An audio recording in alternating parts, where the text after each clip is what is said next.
com transmissão aqui do Sport TV. E quem será que fica no banco dessa vez? Gabigol, Pedro ou nenhum dos dois? Surpresa. E em alguns casos até um certo espanto. Sentimentos que tomaram conta de alguns torcedores do Flamengo quando perceberam a mudança no ataque do time no último jogo contra o Ceará. Gabigol no banco de reservas. O Gabriel só entrou aos 24 minutos do segundo tempo e o Flamengo perdeu por 2-0. Na entrevista depois da partida, o técnico Rogério Ceni explicou que Pedro começou como titular por causa das características do adversário. Por isso nós colocamos o Gustavo, que tem o melhor jogo aéreo, o Pedro para ser uma referência mais próxima à área, o que não diminui em absolutamente nada a importância que o Gabriel tem para o time. Foi o suficiente para o torcedor começar a reclamar. É claro que o Gabigol tem que voltar contra o Goiás. Gabigol e Flamengo é uma coisa só. Tudo bem que o cara tá voltando de lesão, mas a torcida precisa do Gabigol, o Flamengo precisa do Gabigol. Pra mim, ele é o melhor jogador do time, ele tem estrela, ele se movimenta muito e ele é decisivo. Tem gol do Gabigol no Maracanã! Usar o jogador que ganhou o coração da torcida, o goleador nas conquistas do Brasileiro e Libertadores, ou apostar na mais recente contratação milionária do clube? É uma decisão difícil para o Rogério. Em alguns momentos, em algumas partidas, você pode usar os dois. E aí você tira um dos volantes, ou o Gerson ou o Arão. E aí você trabalha com alguns princípios, marca lá em cima, recupera lá para você não ficar exposto. Eu tiraria o Bruno Henrique já deu muita alegria pra gente, mas ele tá deixando a desejar esse ano. E hoje eu tiraria o Everton Ribeiro por conta das últimas atuações. Muitas sugestões e um quebra-cabeça de 2 peças que só o Rogério Ceni pode resolver. Discussão eterna, parece, né? Tem gente querendo até tirar o Bruno Henrique. O que você faria seria... O Ceni diz que não costuma treinar com Gabigol e Pedro juntos. Bom, o Gabigol joga na minha... Se eu sou o técnico, é Gabigol e mais 10, não tem conversa, o Gabigol joga. Se for pela questão da jogada aérea e tudo mais, se o motivo dele ter escalado o Pedro no último jogo foi pela preocupação da bola aérea, ele vai escalar o Pedro de novo contra o Goiás, porque a bola aérea do Goiás é muito forte. O Fernandão e o Rafael Moura, as duas torres do Goiás. Mas não dá para você tirar o Gabigol do time por tudo que representa o Gabriel. A não ser que o Gabriel tá com uma perna só, aí é diferente, você tira o Gabriel. Mas se ele tiver condições de jogo, você tem que botar ele para jogar pelo que ele representa, pela qualidade dele, pela química que ele tem com a torcida, né, pela empatia que ele tem com a torcida. Ele tem um negócio diferente, não dá. O Gabriel não pode sair do time do Flamengo. Lofredo, vou trazer uns números para fundamentar mais o nosso papo, que é o seguinte. Gabigol tem 33 jogos pelo Flamengo na temporada, foi titular em 30. Nesses jogos fez 20 gols, ou seja, 135 minutos para fazer um gol. O Pedro tem 44 jogos, jogou mais, porque o Gabigol ficou afastado um período grande, né, de setembro a novembro, por lesão. Foi titular em 25, fez um gol a mais que o Gabigol, mas precisou de menos minutos, olha ali. 118 minutos para fazer um gol. Gabigol tem mais assistências que o Pedro, Lofredo. Pois é, mas teve menos participação nos gols dos companheiros. Eu acho que os números são semelhantes, até acho que dá para jogar os dois juntos, só que no momento o problema é muito maior do que técnico, do que uma análise de números, do que uma análise do que os jogadores conseguem apresentar em campo, e é muito mais um problema de administração de elenco depois do que o Gabigol fez quando ficou no banco no último jogo, quando fez cara feia, não vestiu o uniforme de jogo, não colocou a chuteira, teve que ser repreendido pelo quarto árbitro para que se colocasse de maneira adequada no banco de reservas. Então, assim, acho que agora o problema ampliou. O problema não é um problema só de questão técnica, de como encaixar os dois no time, de como um ser o titular, o outro ser reserva por questão de momento. É um problema mais de administração de elenco e eu quero ver como que o Rogério vai resolver isso. A ideia do Pedrinho, que a gente viu na reportagem, nesse momento ela é a mais adequada para fazer os dois jogarem, porque você não tem o Gerson está suspenso. Então a ideia poderia ser essa. Você coloca Gabigol e Pedro para jogar e tenta fazer uma marcação mais alta e complicar a saída do Goiás. Não sei se não tem um risco muito grande, mas se é para tentar uma maneira como essa, esse é o momento, porque você não tem o William Arão ou o Gerson. Depois fica difícil tirar um dos dois. Mas dá para saber como é que o time se porta, daria para saber como o time se porta nessa situação com o Gabigol e com o Pedro. De fato, o momento do ataque do Flamengo não é bom, né? Os últimos 3 jogos sem vitória, empate em 0-0 com Fortaleza, depois derrota para Fluminense e Ceará, só um gol nesse período, que foi o gol do Arrascaeta no 2-1 contra o Fluminense. E é o seguinte, nesses 3 jogos, o Flamengo finalizou, tentou 51 vezes para fazer um gol. Em todo o campeonato brasileiro, na verdade, a média é bem melhor. É de um gol a cada 9 finalizações, Cereto. O que está acontecendo? Alguma coisa de fato mudou. Pois é, aí você tem que cobrar também os jogadores, né? Porque o Pedro, por exemplo, no último jogo, perdeu gols que ele não está acostumado a perder. A gente mostrou agora há pouco também o pênalti desperdiçado pelo Pedro. Então, você tem que cobrar alguns jogadores pela qualidade que eles têm, a capacidade que eles já mostraram que têm, porque fica muito tudo na conta do técnico. O técnico, ele tem interferência até a página 7, né? Se ele proporciona condições de jogo coletivo para que o time crie as jogadas e o jogador não faz o gol, aí o técnico também não pode fazer muita coisa, né? Agora, também acho que aí sim é uma responsabilidade grande do Rogério Ceni quando ele fala que não treinou o Pedro e o Gabriel juntos. Como é que não treinou? Eu estava no Maracanã, eu estava lá fazendo reportagem na partida entre Flamengo e Santos, né? 4-1 para o Flamengo. E naquela oportunidade, o Rogério Ceni, ele transformou o quarteto ofensivo, que já é um quarteto dos sonhos, com Arrascaeta, Everton Ribeiro, Gabigol e Bruno Henrique, ele deixou por 20 minutos os 5 juntos em campo. E falou que era um teste. Ele colocou o Pedro e ele, se eu não me engano, eles jogaram por 20 minutos juntos. E imaginou-se ali que ele daria sequência a esse tipo de experimentação nos treinamentos. Ele falou, olha, isso aqui é para quando a gente tiver que ter uma definição importante numa partida e tal. E parece que a coisa não teve sequência, Lofredo. Eu não acho assim que eu acho que é bem difícil você ter todo mundo em campo, tá? Acho que a ideia do Pedrinho lá, que eu falei que pode ser aproveitada agora, ela é uma ideia eventual, mas é bem difícil, depende do adversário, depende muito do adversário, depende do treino que você fez para recuperar essa bola ali na frente, para não deixar a defesa mais exposta ainda, né? Uma defesa que tem dificuldade em atuar em velocidade, então é difícil, essa é uma escalação difícil. Você tem que escolher naquele momento qual é o jogador, se você não vai utilizar esse tipo de escalação, você tem que escolher no momento aquele jogador que não está indo bem. E acho que no Flamengo dá para escolher vários. Nesse momento atual do Flamengo, o Flamengo tem vários jogadores rendendo abaixo, inclusive o próprio Pedro, rendendo abaixo daquilo que da finalização, falhou em várias finalizações que ele costuma colocar na rede, né? O pênalti que o Cereto citou, ali tem uma eventualidade, tem um pouco de azar, né? O pé de apoio escorrega e ele acaba acertando, batendo o pênalti em 2 toques, né? E tendo o pênalti anulado. Mas ele também está um pouquinho abaixo ali na questão da finalização do que ele tem de potencial. Everton Ribeiro muito abaixo, né?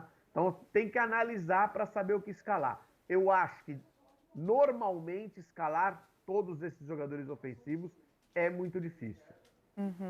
E, Cereto, assim, quando a gente viu a escalação contra o Ceará, foi uma escalação surpreendente, porque o Ceni mexeu no ataque, mexeu no gol, mexeu na zaga, mas estava ali colocando as convicções dele em campo. Será que ele vai manter essas convicções? A gente está falando de ataque, a gente pode continuar falando disso, mas tem também a zaga. Gustavo Henrique deve ser mantido contra o Goiás? Eu acho que não deve ser mantido.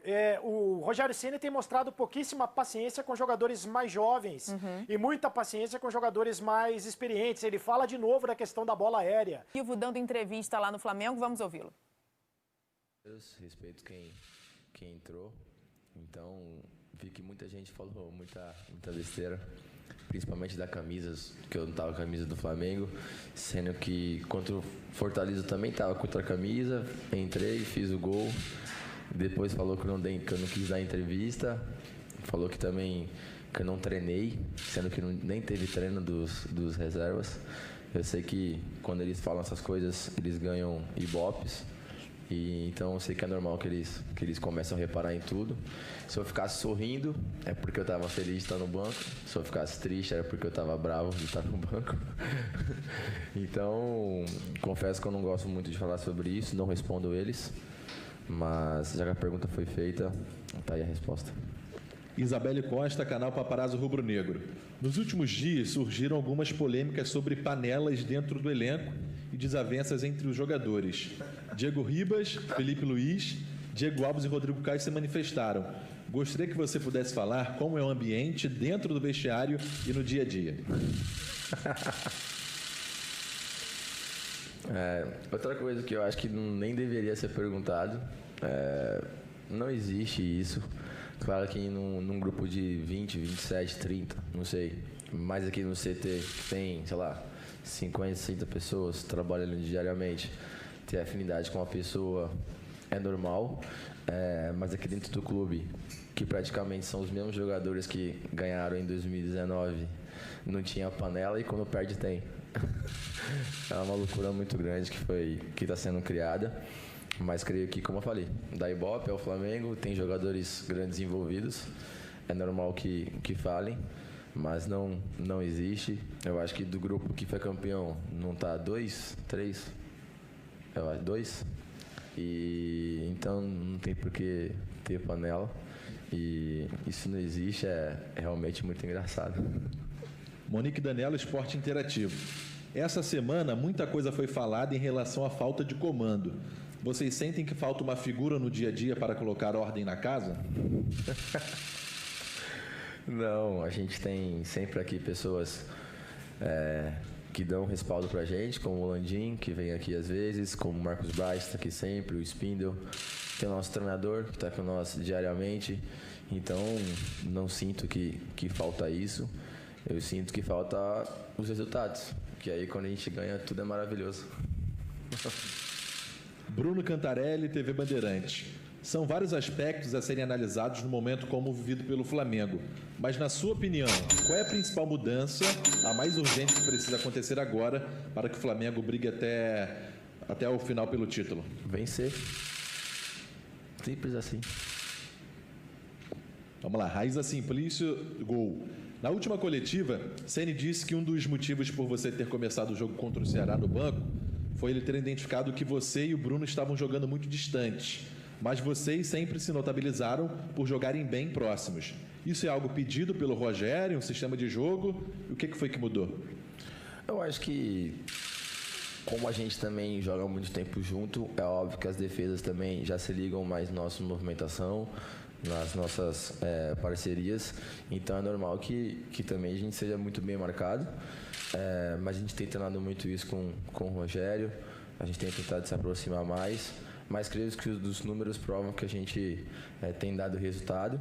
Claro que pode ser melhor, a gente quer melhorar, a gente vai melhorar, então creio que a gente vem fazendo de tudo para se aproximar mais dentro de campo e fazer boas jogadas, não só para a gente, mas também para outros jogadores.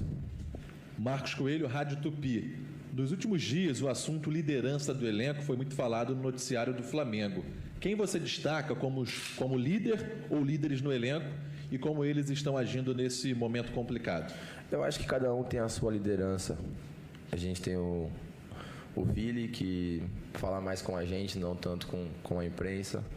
A gente tem o Diego Alves, que dentro de campo é um líder. Temos o Diego, que fora de campo também é um líder e também dentro. Tem eu, que também sou um líder mais totalmente diferente deles, como jeito de ser, espontâneo, de às vezes ir em cima do juiz, às vezes brigar com outro jogador do time adversário. Temos o Gerson, que é um cara que vem se mostrando que tem comprado nossa ideia de ser um líder. Então, eu acho que a gente tem muitas lideranças. Tem o René, que está aqui há muito tempo. Tem o Arão, que tem mais de 300 jogos com a camisa do Flamengo, ou está para fazer. Então, liderança é o que não falta. Eu acho que o que falta é a gente continuar trabalhando assim e vencer os jogos. Porque aí vai ter líder pra caramba, vai ter vitória pra caramba, vai ter todo mundo feliz. Pedro Henrique Torre, ESPN. Chamou a atenção contra o Ceará a cena na qual você entrou em campo para sentar no banco antes do início da partida, ainda sem camisa de aquecimento e sem chuteiras. O quanto ser reserva de fato o incomoda? Muito. Eu não quero ficar no banco. Mas ninguém quer. Quem quer? Ou você acha que quando o Pedro estava, ele estava feliz? E quando o Michael não está entrando, ele está feliz. Todo mundo tem sua parcela de vontade de querer ajudar o clube como o Flamengo, de ser campeão 2 vezes seguida do brasileiro. Mas creio eu que, como eu falei, a camisa, não sei se vocês já perceberam isso, mas na Europa é muito normal isso acontecer. Eu fiquei contra o Fortaleza sem camisa, eu fiquei esse jogo sem a camisa e não vejo isso como um problema. Fiquei sem a chuteira porque eu tive uma lesão muito séria no tornozelo e a minha cobão parece um gesso no tornozelo e isso incomoda um pouco. Então não vejo problema nenhum com isso. Como eu falei, gosta de se falar porque vai dar ibope. E como eu falei, se eu estivesse sorrindo é porque eu estava feliz e nem aí pro time. Se eu estivesse triste é porque eu estou bravo com o treinador. Então, creio eu que, independente de como ficasse, se eu ficasse pronto para entrar em campo, iria ser a matéria. João Pedro Granete, coluna do Fla.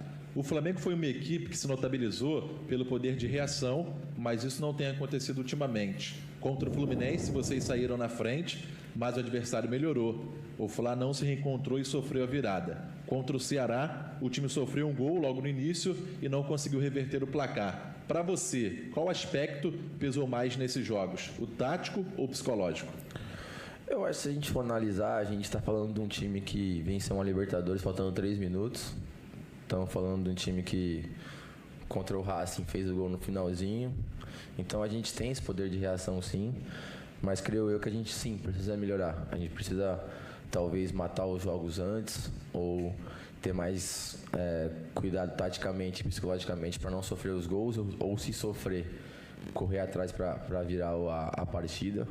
Então acho que assim, sim, a gente precisa melhorar isso, precisa fazer mais gols, precisa tomar menos gols, que é importante. Então eu acho que o nosso time vem trabalhando isso muito durante a semana e para segunda-feira a gente poder fazer um jogo muito bom contra a equipe